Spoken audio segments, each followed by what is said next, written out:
Bonjour à tous, c'est Nicole et on se retrouve pour un nouveau tutoriel dans lequel nous allons apprendre à créer une version mobile de son site internet. Donc je vous montre ici en bas à droite de votre écran ce que ça va donner sur un appareil mobile. Donc dans mon cas c'est un iPod Touch de 5e génération. Donc ici j'ai une page accueil, ensuite une page avec toutes des images et pour terminer une page contact avec un formulaire de contact. Donc, pour faire ce site, nous n'utiliserons pratiquement pas de PHP, si ce n'est une seule fonction que je vais vous montrer pour les images. Donc ici, pour importer les images. Et sinon, le reste se fera en HTML, CSS et jQuery. Donc, je vais vous montrer les dossiers maintenant. Donc, j'ai un dossier mobile dans lequel j'ai un dossier body qui contient la top bar et la nav bar. Étant la top bar ici et la nav bar, la barre de navigation là en dessous. Ensuite, nous avons un fichier style.css, les polices d'écriture, enfin polices d'écriture qui sont plutôt des polices d'icônes. Dans le dossier image, j'ai mon logo et toutes les miniatures de mes vidéos. Et pour terminer, dans le dossier JS, j'ai la librairie jQuery. Ensuite, donc, je vais mettre 3 pages, index, image et contact. Je vais supprimer, enfin, je vais tout vider. Ici, hop, ça, je vide, ça, je vide, top bar aussi, nav bar aussi. Et style.css, je vais enlever tout ce qui ne concerne pas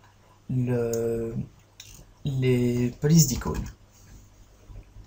Donc, si j'enregistre tout, hop, ici j'ai laissé la navbar, c'est pas bon, hop, contact c'est bon, top bar c'est bon, et navbar c'est ok. Donc si maintenant j'actualise, j'ai une page blanche. Donc pour ce site, nous allons commencer par la top bar. Donc je vais mettre les balises HTML5, donc HTML5. Comme titre pour ce site internet, je vais mettre mon site web mobile ou mon site mobile tout court. Ici, je vais enlever la fin des balises body et HTML. Donc pourquoi? Eh bien tout simplement parce que je vais intégrer la page top bar. D'ailleurs ici, j'ai mis dans navbar. Tout ça doit être dans top bar. Donc, je vais intégrer top bar et nav bar dans chaque page, à savoir index, image et contact. Et du coup, top bar sera en haut de la page, il contient donc le début du code HTML, et nav bar est en bas de page et contient donc la fin. Donc ici, je vais mettre la fermeture de la balise body et la fermeture de la balise HTML, comme ceci. Donc, ici, dans mes balises head, enfin entre les deux balises head, je vais rajouter les jointures, donc connexion à la librairie jQuery et à la feuille de style.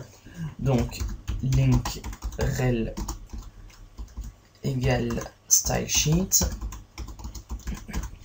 et href égale css/style.css sans z. Et en dessous, je vais inclure la librairie jQuery, donc script src égale js, donc le dossier js, /jQuery.js. Je n'oublie pas de fermer la balise script. Et voilà. Donc, ensuite, nous allons créer la top bar. Donc, pour ça, ici, dans le dossier top bar, dans le fichier top bar, pardon, je vais aller mettre une div qui portera la classe topbar. .topbar. Dedans, je vais mettre un lien, donc à href qui pointera vers la page index.php. Et dans ce lien, je vais mettre mon logo. Donc img src. Et mon logo se trouve donc dans le dossier img et il porte le nom logo.png. Donc je ferme cette balise et j'ai la fin de ma balise A. Je vais redimensionner ma fenêtre Comme ça, ce sera beaucoup mieux pour vous. Donc, juste en dessous, je vais mettre une span. Donc, span qui contient tout simplement mon logo, pas mon logo, le titre du site web. Donc ici, je vais mettre Nickwal. Et je peux aussi mettre Nickwal en haut, alors c'est logique. Hop. Nickwal. Et si j'actualise, nous n'avons rien. C'est normal parce que ici, je n'ai pas inséré ma page, oui, top bar dans la page index, ni dans image, ni dans contact, et du coup, il n'y a rien à afficher. Donc pour ça, je vais utiliser include dans le dossier body la page topbar.php, et je peux déjà inclure la page navbar.php que nous remplirons après. Donc include body / navbar.php. Navbar. Voilà. Je copie tout ça, je le colle dans image et dans contact. Maintenant, si j'actualise, j'ai mon logo et Nickwal. Donc ici, il n'y a aucun style, c'est pour ça que nous allons nous rendre sur la page style.css. Et juste au-dessus de cette police d'icône, je vais rajouter une étoile, donc pour tout mon site web. Je vais mettre une font family, donc une police d'écriture, qui va être Arial. C'est simple, mais ça donne bien sur ce site. Donc ici, ça change déjà la police d'écriture du Nickwal normalement. Non, c'est que j'ai fait une erreur ou que j'ai mal inclus. Attendez.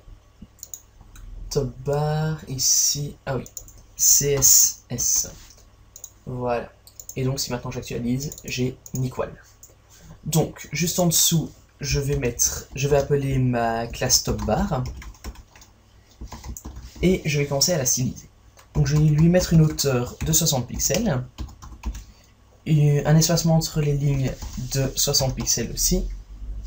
60 pixels. Une position fixe. Donc pour que la position, pour qu'elle soit toujours positionnée en haut de ma page. Donc position fixed. Et donc je dois définir cette position. Ça va être position. Voilà, je fais toujours la faute.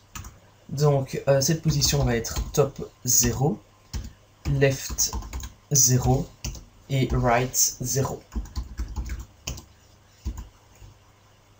Hop, right 2.0. Donc maintenant je vais mettre une couleur de fond. Comme couleur de fond, j'ai choisi d'utiliser du 39F. Donc background-color c'est dièse 39F, c'est un bleu. Et je vais mettre un textline center pour que mon Nickwal soit mis au milieu. Donc textline center. Si j'actualise, on peut voir que mon logo et le titre de la page ne se trouvent pas dans la top bar. Et bien tout simplement parce que le logo repousse le titre de la page. Du coup, si je replace le logo, donc top bar AIMG, ici je vais lui mettre une position absolute, position absolute, avec un top de 5 pixels et un left de 5 pixels. Donc, pourquoi 5 pixels et left 5 pixels? Tout simplement pour l'écarter du bord. Et en plus, ici maintenant je vais mettre une hauteur de 50 pixels, ce qui veut dire que le logo sera bien pile au milieu en matière de hauteur de la top bar. Donc si j'actualise, il est bien au milieu. Et alors mon Nickwal lui se repositionne bien au milieu en matière, horizontalement par rapport à la top bar. Maintenant on va s'attaquer à la navbar. Donc la navbar qui contient les 3 liens. Ici je vais donc créer une div qui s'appellera navbar. navbar. Et ici dedans, je vais avoir 3 liens, donc A fois 3, qui redirigeront vers index.php,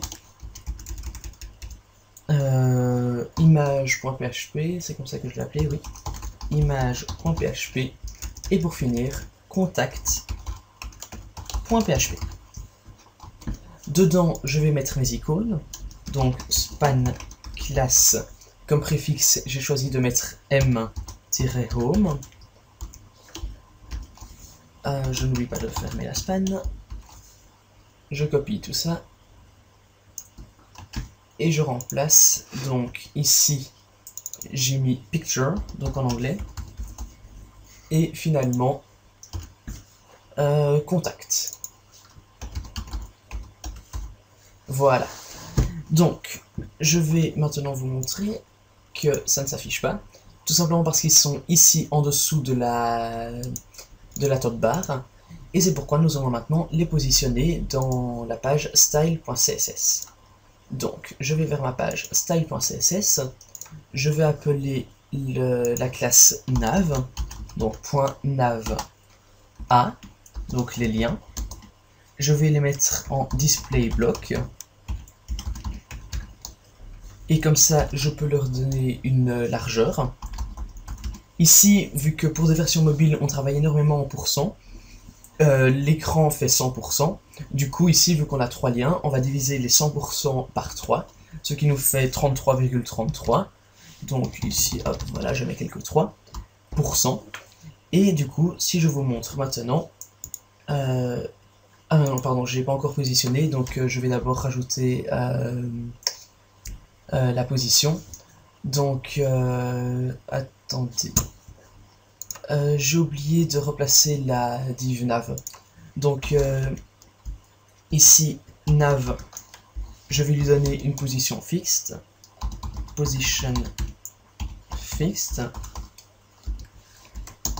avec un bottom de 0, contrairement à la top bar qui était avec un top de 0, left 0 et right 0. Voilà. Donc maintenant, je vous montre. On a normalement nos liens qui sont ici, mais on ne les voit pas. Pour ça que je vais d'abord achever ici avec le point nav, et puis je vous montrerai le résultat. Donc, en float left, pour qu'il s'aligne du côté gauche. Float left. Je vais leur mettre une couleur blanche. Donc, color FFF. Et un fond, une couleur de fond, donc background-color. J'avais mis plutôt foncé, je crois, donc c'était du 333. Ici. Et normalement, on devrait les voir. On ne les voit pas. C'est normal parce que ici, dans ma navbar, je l'ai appelé navbar, alors que dans mon CSS, je l'ai appelé nav. Donc je vais mettre nav pour que ce soit plus court par après. Et du coup, ici, on a nos 3 icônes qui sont mal alignées, ça c'est pas normal. Attendez, donc background. Ah oui, j'ai oublié de mettre une hauteur à la navbar. Height de 50 pixels et line height de 50 pixels aussi. Ce qui veut dire que maintenant, nous devrions avoir nos 3 icônes. Ici, on n'en voit plus qu'une, qui n'est même pas en blanc. Du coup, je vais rajouter le color FFF ici. Attendez, parce que je m'y perds un peu dans mon CSS. Donc, color, voilà. C'est bon. Donc, j'ai mon float left. Oui, ça m'a l'air plus ou moins bon. Donc maintenant, je peux continuer avec les liens. Donc ils sont en float left. Je leur ai mis une couleur blanche. Et je vais donc vous montrer qu'ils sont bien en blanc. Et je vais leur mettre une bordure. Donc une bordure à gauche. Border left. Oups, pardon. Border left de 1 px solide blanc. Et normalement, on doit avoir nos 3 liens. Je ne sais pas pourquoi ils n'apparaissent pas. Attendez. Oui, 33.3 float. Où est-ce que j'ai mis le float? Ah, mais je sais pas pourquoi j'ai été mettre le float left ici. Attendez. Donc, j'enlève ça. Je récapitulerai tout après. Parce qu'ici, je me suis un peu perdu dans mon CSS et il n'y a plus rien qui va. Donc, j'ai ma hauteur de 50 pixels, ma line height. Et ici, je rajoute donc un text align center. Désolé. Donc ici, on a la position fixe. 0 par rapport au bas, 0 par rapport à la gauche, 0 par rapport à la droite. Je vais tout aligner au centre, mettre une couleur de fond gris foncé, et la hauteur de la navbar ainsi que l'espacement entre les lignes est de 50 pixels. Et alors, ici, sans la bordure, parce que j'aimerais vous montrer une chose après, donc sans la bordure, j'ai bien mes 3 icônes qui apparaissent. Donc comme vous avez pu le constater, quand je mets ma bordure, j'ai une icône qui disparaît. Pourquoi? Eh bien c'est très simple, c'est tout simplement parce que je vous ai dit 33,33% par lien, donc ça nous fait pratiquement 100%, plus un pixel ici et un pixel là, et même un pixel là, ça nous fait plus 3 pixels, et du coup il n'y a pas assez de place, et le troisième lien disparaît. Donc soit il est ici en dessous, enfin oui je crois qu'il est ici en dessous. Et donc, pour ça, pour qu'il ne compte pas la bordure, enfin pour qu'il compte la bordure dans les 33,33%, je vais rajouter sur tout mon site internet un box sizing. Donc c'est une des choses importantes à retenir de ce tutoriel, qui va être égal au border box. Voilà. Et si maintenant j'actualise, j'ai mes 3 liens qui sont là avec leur bordure. Donc j'ai accueil, image et contact. Voilà.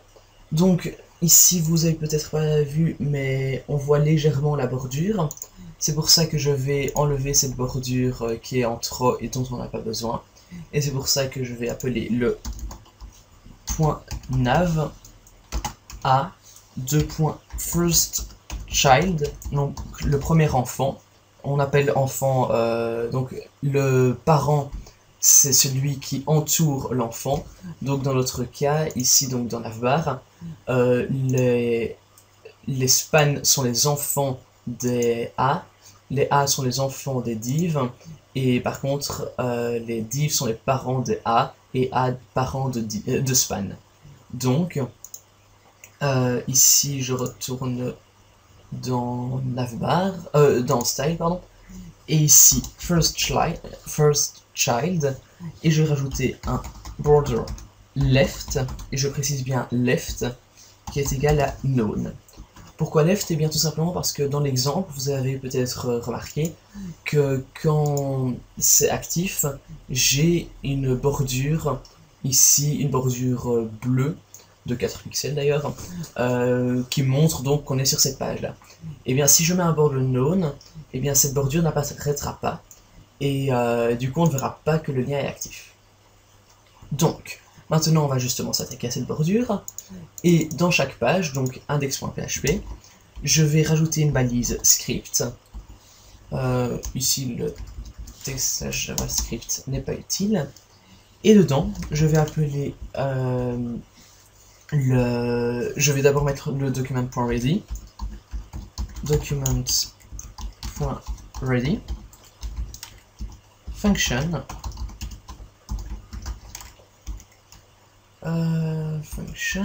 je mets déjà le point virgule, et dedans on va rajouter, donc on appelle nos liens, mais on aimerait bien appeler uniquement le lien qui redirige vers la page index, parce que c'est celui-là qui sera actif et pas les autres.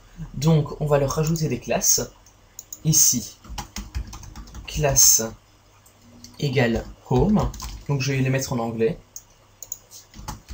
Classe égale picture. Et pour terminer, classe égale contact. Voilà.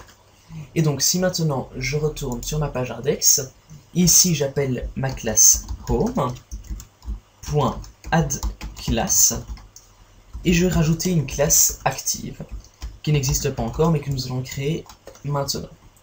Donc je vais dans mon style.css, je vais appeler la classe nav active. Donc tout ce qui se trouve dans la div qui porte la classe nav et qui porte la classe active, eh bien je vais lui rajouter une bordure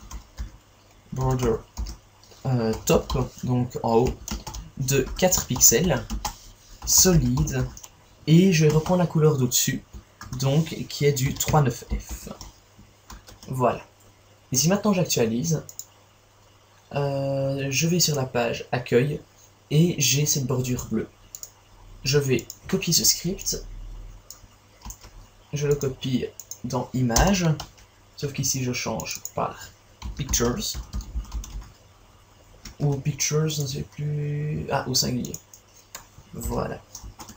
Et contact, ici je mets contact. Si j'actualise maintenant, quand je switch entre les pages, eh bien la classe se rajoute et s'enlève. Donc maintenant nous allons nous attaquer à la page index, donc au contenu de la page. Sachant que le contenu, nous allons l'entourer d'une div. Je ne vais pas rajouter la div ici sur la page même, mais je vais la rajouter de façon globale, enfin de manière globale. Donc ici en rajoutant une div qui portera la classe page. Donc point page, et de nouveau je ferme dans ma navbar. Ici, je ferme la div. Voilà. Donc sur index.php, je vais afficher un lorem ipsum.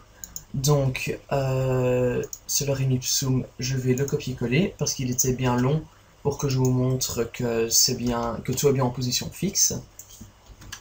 Donc ici, il est en position fixe. Enfin, ma top bar est en position fixe. Et du coup, elle reste bien en haut. Par contre, ici, quand je remonte tout en haut, on voit que le texte est à moitié coupé, et d'ailleurs il y a même quelques lignes qui sont au-dessus. Et bien c'est parce qu'on va rajouter du style à cette classe page, donc point page, et on va lui rajouter des margins en haut et en bas. Donc margin top de 60 pixels vu que c'est la hauteur de la top bar, donc 60 pixels pour le haut et 50 pixels pour le bas. Donc margin bottom 50 pixels. Et si maintenant j'actualise, je vois bien mon lorem ipsum de leur site internet. D'ailleurs, je peux même rajouter un petit titre pour que ce soit encore mieux. Donc ici, un H2. Et je vais mettre ma version mobile.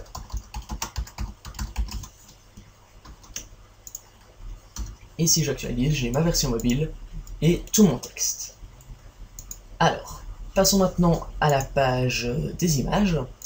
Donc, comme je vous l'avais dit, nous allons utiliser du PHP ici. Le script PHP est assez simple. Il s'agit d'une fonction qu'on va après parcourir grâce à une boucle for each. Donc, j'ouvre mes balises PHP. Je vais utiliser la fonction scandir, donc scandir, qui, comme son nom l'indique, va scanner un directory, donc un dossier. Et le dossier que nous aimerions scanner, c'est le dossier img images. Donc pour reprendre toutes les images qui sont ici, pour ne pas devoir les importer manuellement chacune à leur tour. Donc ici, scandir, et je vais mettre le dossier img/image, et je n'oublie pas le slash ici. Donc, je vais mettre, je vais l'enregistrer dans une variable que je vais appeler folders égale scandir. Et ici, pardon, je vais mettre un print or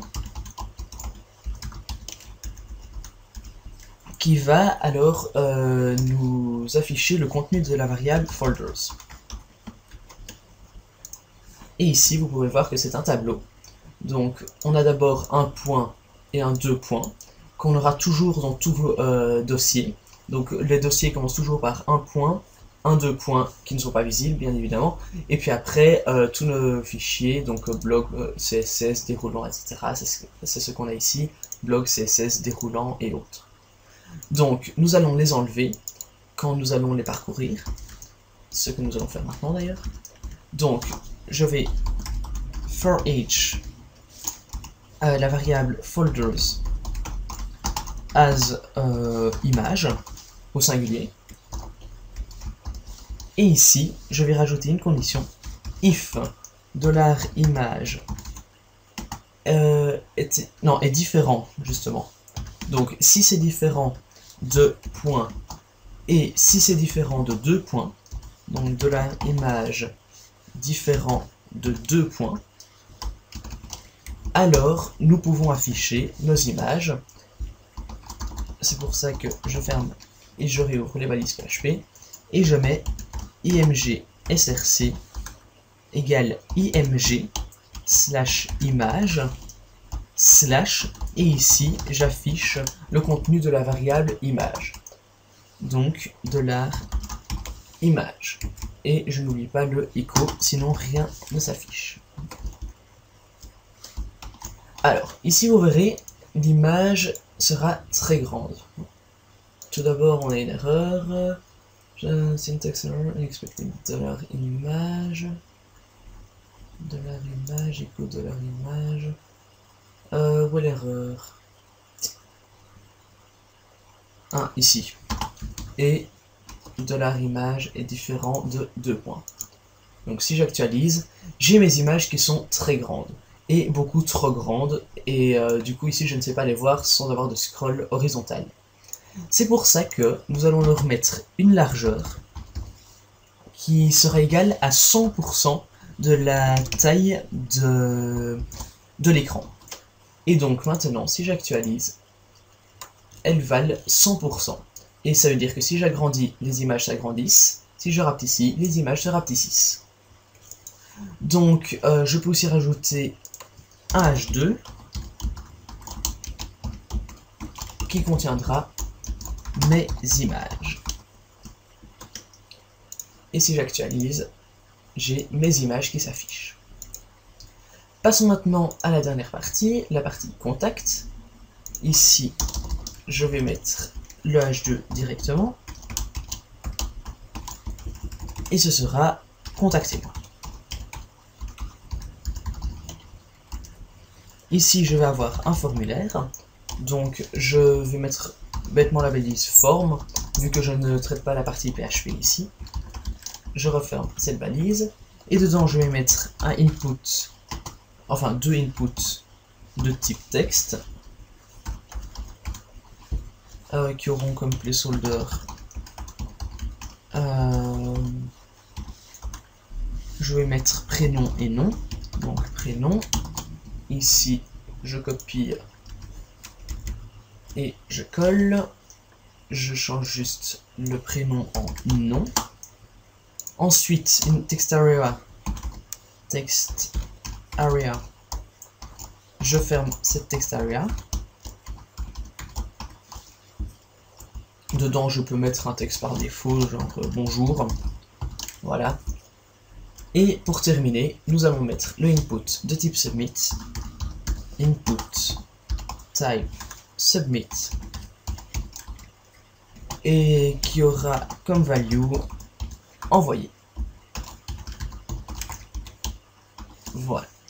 Donc ici, on aura quelque chose qui ne ressemble à rien. Donc je vais sur contact, et ça ne ressemble à rien. Et donc, je vais d'abord leur rajouter des BR et puis du style. Hop, BR, BR, et ici je n'en ai pas besoin. Et ce que je peux même faire, qui pourrait être encore plus chouette, c'est d'avoir le prénom et juste à côté le nom. Donc ici, je vais enlever ce BR là, et je vais changer donc de la démo. Alors, je vais appeler mon form, Et donc, dans ce forme, j'appelle les inputs. Et uniquement les inputs pour commencer. Donc, input, je vais leur mettre une hauteur de 30 pixels. Et une largeur, oui, de 50%. Donc, 50% parce que j'aimerais en mettre 2 sur la même ligne. Donc ici, si je mets 50%, ça ne va pas parce que je vais aussi les mettre en float left. Voilà. Donc on a nos deux inputs les uns à côté des autres. Ensuite, si on veut, on peut même, pour que ce soit encore plus beau, leur mettre une width de 49% et un margin ou même 48, ça ira mieux, et margin de 1%. Comme ça, j'ai un espace entre les deux. Pour les text area, j'appelle de nouveau from text area. Ici, je leur mets une width de 100%. Width 100%. Et un margin de 1%. Ce qui veut dire que ici, ça va trop loin. Et donc, je vais réduire à 98%. Alors, pour que ce soit quand même un peu plus beau, je vais lui donner une hauteur. La hauteur, je vais mettre 150%, 150 pixels, pardon. Et voilà. Donc, c'est fini pour le text area. On va mettre le bouton. Donc, le bouton from submit. Pas submit. C'est aussi un input. Du coup, on va mettre input entre crochets type égale submit. Et lui, il aura un style différent des autres inputs. Il aura une width de 100%. Et la hauteur, on va laisser celle qu'il a déjà. Et on va même faire comme d'habitude, donc with 98 et 1% de margin. Voilà. Donc ici, on a une version mobile plus ou moins design. Et maintenant, je vais vous montrer ce que ça donne sur un appareil mobile.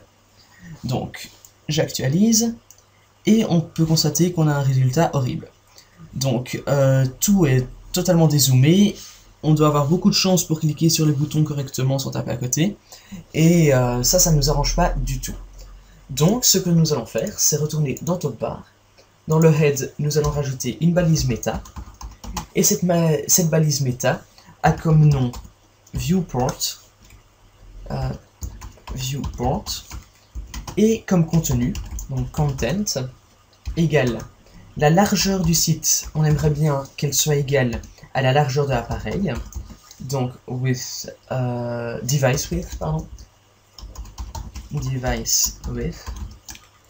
Et, donc, virgule, user scalable. Donc, on veut interdire à l'utilisateur de zoomer. Donc, scalable égale no. Donc, là, on l'en empêche. Et si maintenant, j'actualise sur mon iPod, actualiser, j'ai un très beau résultat qui est bien plus design. Hop, je clique et ça donne bien. Donc voilà, c'est la fin de ce tutoriel. Je vous remercie de l'avoir suivi. Et si vous avez des questions, suggestions ou commentaires, mettez-les en commentaire. Et j'espère qu'il vous a plu. Et on se voit dans un prochain tutoriel. Salut!